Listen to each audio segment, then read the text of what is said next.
So yun, good morning mga kabagay. Dahil sa walang ulan ngayon at walang ambon at medyo sumisikat yung araw, so meron akong ginawang bakod-bakod dito sa aking puno ng saging. So kung familiar kayo dito sa ginagawa ko, uh, baka alam niyo na rin. So marami kasi tayong mga punong saging na mga natumba, kaya tinipon natin yan mga kabagay doon sa isang sulok. Ayan yung aking ginawang bakod-bakod dyan. So sa mga familiar na kung ano yung kumpara saan ito, siguro alam niyo na rin to. So baka mayroon kayo idea kung ano pa yung pwedeng gawin.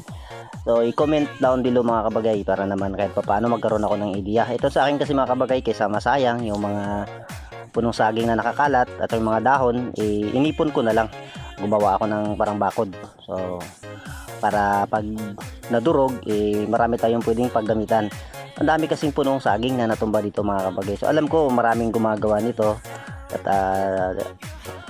at maraming mas may alam. So para sa akin naman, nakita ko lang din naman ito, napanood ko lang din sa isang post ng content creator. So gusto ko lang namang gayahin. So ayan, kaya ginawa ko. Pati yung mga saging na mga tinumba ko na dati na naarbisan na, inipon ko na rin dun, pati yung mga puno.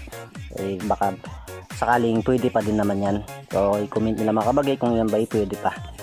So dahil nga bago pa lang tayo, yung parte ng saging ay ito lang muna yung ating iipunin, itong parte na to. Kung sakaling mag successful at mayroon tayong makitang magandang bunga, itutuloy natin to mga kabagay. So baka mayroon pa kayong ibang ideya kung ano yung pwedeng gawin pa dito. So, yung buong paligid niyan, lahat ng mga dahon, lahat ng mga natumbang puno ay sinimot ko na nga yan dyan. So pati dun sa kabila siguro mangunguha pa rin tayo para mapunuan natin yung ating bakod-bakod na to. Then sinadya ko talaga yung bakod-bakod dyan para hindi siya kumalat, para naman maipon yung ating mga dahon, mga puno ng saging na mga nagkanda putol na dyan. So kinuha ko na yan lahat mga kabagay.